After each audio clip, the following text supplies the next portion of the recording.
Oke, halo teman-teman semuanya. Perkenalkan, nama saya Stan Gilbert Lenardi dengan NIM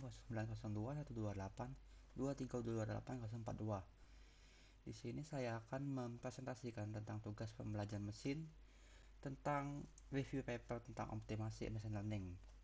Oke, nah paper yang pertama itu ada tentang machine learning and particle swarm automation approach for decision well modeling and performance prediction.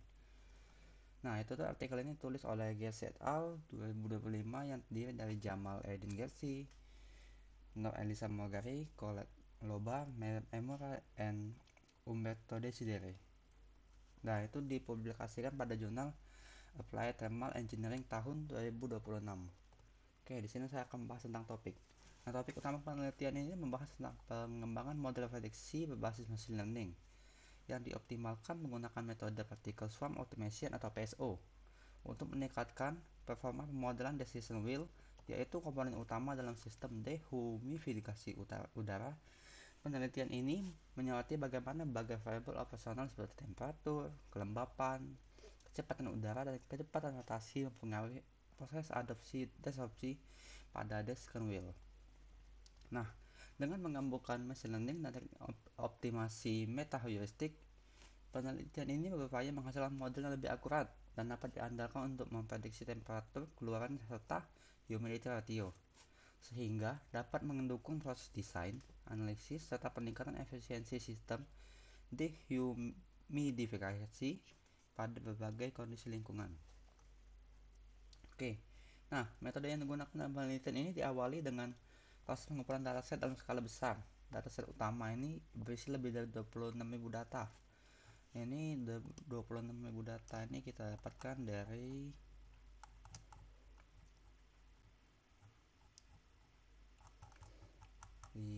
di pengumpulan data 26.000. Nah, ini which contain over the 60.000 data points.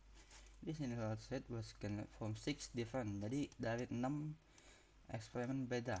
Nah, dan juga ditambahkan 84 data eksperimen baru.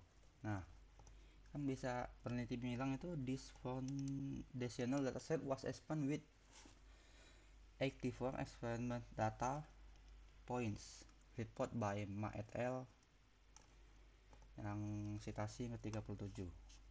Oke, selanjutnya itu nah 84 data eksperimen tadi untuk mencakup kondisi kelembapan dan temperatur rendah. Nah, seluruh data ini melalui tahap preprocessing seperti penghapusan duplikasi, pengecekan nilai konstan,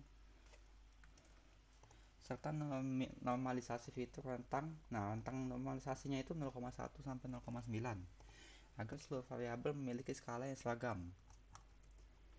Oke, setelah data siap digunakan, peneliti mengembangkan 4 model machine learning, yaitu ANN, KNN, Random Forest atau RF, dan Support Vector Regression atau SVR.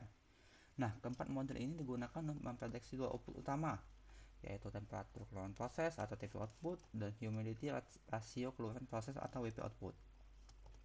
Nah, setiap model kemudian dioptimasi menggunakan algoritma PSO untuk mencari kombinasi hyperparameter terbaik.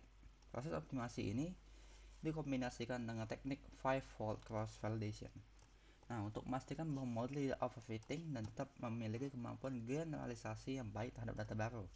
Nah, untuk menilai performa model, penelitian yang menggunakan beberapa metrik evaluasi seperti MSA, MAA, MAPA, dan R-Quadrat.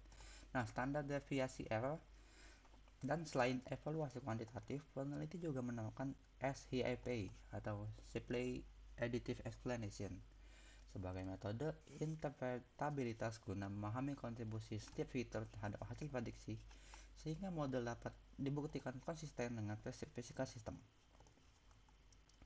Nah, sebagai tahap akhir, hasil prediksi model dibandingkan dengan data eksperimen dari penelitian lain untuk melakukan validatif.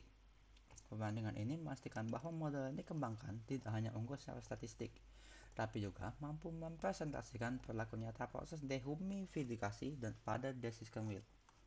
Nah, untuk enhance-nya ini, penelitian ini tuh menghadirkan peningkatan dari studi sebelumnya. terutama dari metode dan goals model. Nah, salah peningkatnya itu penggunaan PSO tadi sebagai metode optimasi yang terbukti memberikan akurasi yang lebih baik dibandingkan pendekatan yang konvensional. Nah, selain itu dataset yang digunakan tadi kan lebih komprehensif karena memadukan lebih dari 26.000 data dari literatur dengan tambahan 84 data eksperimen baru. Nah, sehingga cakupannya itu lebih luas dan mencakup kondisi ekstrim. Nah, peningkatan lain terlihat pada pemodelan, di mana penulis menguji 4 model machine learning, NN, KNN. Nah, ini nih di model machine models.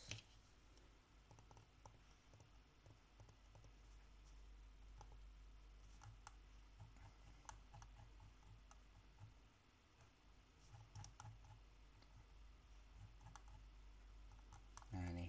Misalnya model kan tadi ada ANN, ada KNN, ada random forest dan juga ada SVM. Nah, yang seluruh hyperparameternya itu dioptimalkan secara sistematis. Tak hanya fokus pada akurasi, penelitian ini juga memperkuat interpretabilitas melalui analisis sharp untuk melihat kontribusi setiap fitur terhadap prediksi. Nah, analisis saya itu penelitian ini menunjukkan pendekatan yang kuat dalam memadukan machine learning dengan metode optimasi meta heuristik untuk memodelkan performa decision wheel. Nah, penggunaan PSO juga ini menjadi elemen yang penting karena mampu menghasilkan konfigurasi hyperparameter yang lebih optimal dibandingkan metode konvensional seperti Bayesian optimization.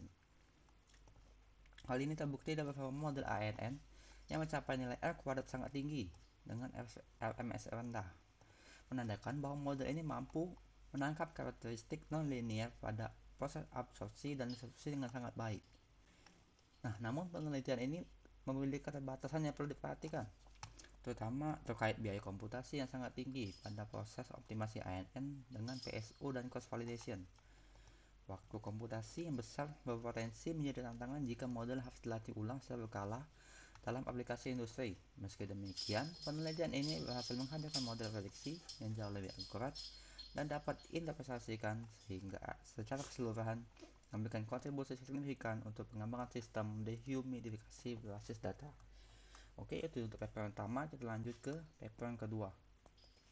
Paper yang kedua ini ada tentang optimasi metode support vector machine atau SVM menggunakan particle swarm optimization pada permasalahan klasifikasi diabetes. Oke, nah artikel ini ditulis oleh Ana Agung Gede Agung, Pranandita, dan Ima Dewi Diarta. Nah, dipublikasikannya itu di tahun 2025 dalam Jurnal Nasional Teknologi Informasi dan Aplikasinya. Oke, nah topik utama penelitian ini itu berbasis pada pendapat metode optimasi PSO atau Particle Swarm Optimization untuk meningkatkan kinerja SVM dalam permasalahan klasifikasi diabetes. Nah, penelitian mengangkat isu bahwa akurasi SVM sangat bergantung pada pemilihan parameter seperti C dan gamma, sehingga dibutuhkan optimasi lebih efektif. Nah, sini kan peneliti bilang kan di studi diabetes classification system by integrating support vector machine with particle swarm optimization to optimize model parameters. Nah, melalui integrasi PSO, penelitian ini bertujuan menghasilkan model SVM dengan parameter yang lebih optimal, sehingga mampu memberikan akurasi yang lebih tinggi, klasifikasi yang lebih konsisten, serta mampu menangani karakteristik data medis yang kompleks dan tidak seimbang. Nah, this demonstrate that PSO effectively enhance the classification performance of SVM and is recommended for machine learning based medical diagnosis, especially is diabetes protection. Nah, oke, lanjut di metode. Nah, metode penelitian ini terdiri dari beberapa tahapan yang disusun secara sistematis untuk membangun dan mengevaluasi model klasifikasi diabetes berbasis kombinasi SVM dan PSO. Secara umum, alur penelitian mencakup proses identifikasi masalah, lalu ada pengumpulan data, pre-processing, pembangunan model, hingga evaluasi performa. Nah, tahapan-tahapan itu dapat ringkas secara berikut. Nah, yang pertama itu kita ada perumusan dan identifikasi masalah.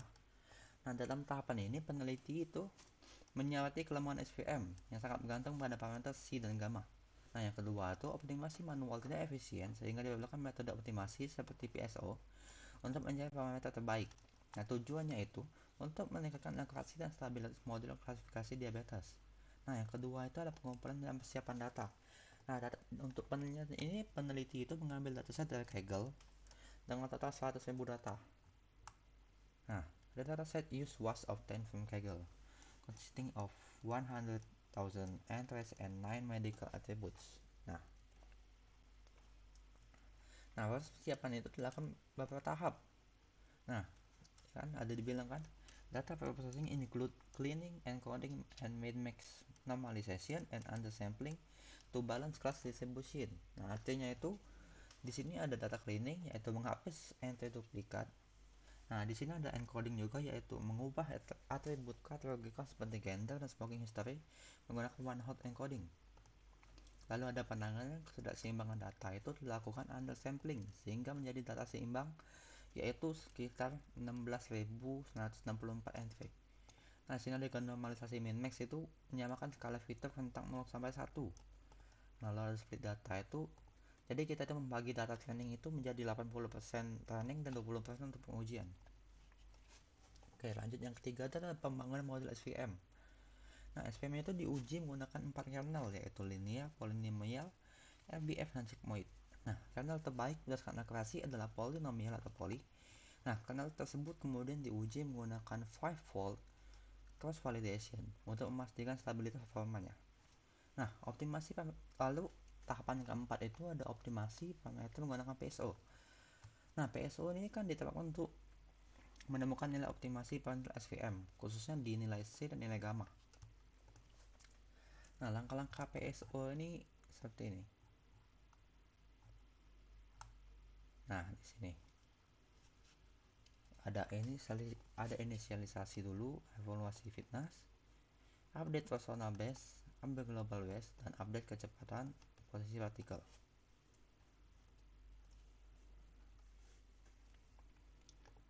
Oke, lalu ada evaluasi dan perbandingan model. Nah, performa SVM sebelum optimasi dibandingkan dengan SVM plus PSO menggunakan 5-fold calculation. Nah, juga dilakukan parity test untuk mengetahui apakah peningkatan akurasi signifikan secara statistik. Lalu analisis 5-fold digunakan untuk melihat konsistensi performa. Nah, keseluruhan metode ini memastikan bahwa proses optimasi tidak hanya meningkatkan akurasi SVM tetapi juga menjaga stabilitas model dalam menangani data medis yang kompleks dan tidak seimbang. Nah, untuk enhance dalam penelitian ini, peningkatannya itu penelitian ini menghadirkan sejumlah peningkatan signifikan dalam proses optimasi model machine learning, khususnya pada algoritma SVM. Nah, peningkatan pertama terletak pada PSO sebagai metode pencapaian metode terbaik. Nah, PSO kan memberikan pendekatan yang lebih sistematis dibandingkan pemilihan parameter manual karena mampu menelusuri ruang parameter secara luas dan menghindari jebakan lokal optimum. Nah, dengan integrasi PSO tadi kan kita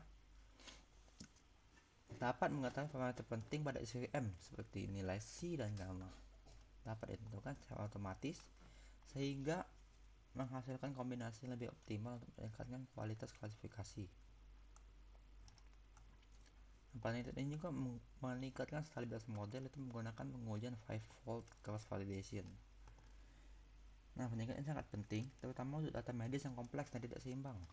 Penggunaan teknik processing lebih terstruktur seperti min-max normalisasi dan undersampling. Nah, dari sisi performa akhir, penerapan PSO memberikan peningkatan rata-rata akurasi dibandingkan SVM dan optimasi. Nah, walaupun perbedaan yang dirasa tidak terlalu besar, namun peningkatan ini menunjukkan bahwa optimasi berbasis PSO masih mampu memperbaiki kualitas prediksi.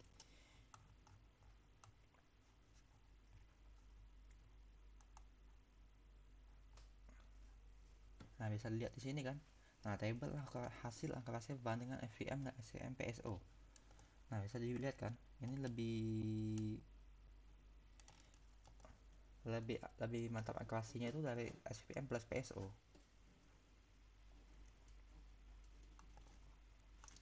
Nah, jadi analisis saya itu penelitian ini menunjukkan bahwa interaksi particle swarm atau PSO mampu memberikan peningkatan akurasi terhadap model SVM Meskipun selisih tidak terlalu besar, PSO berhasil menemukan kombinasi parameter C dan gamma yang lebih optimal dibandingkan parameter default, sehingga model dapat menangani pola non-linear pada data diabetes dengan sedikit lebih baik. Nah, namun hasil PRT test mengindikasikan bahwa peningkatan tersebut tidak signifikan secara statistik, sehingga efektivitas optimasi PSO pada penelitian ini masih perlu dievaluasi lebih lanjut.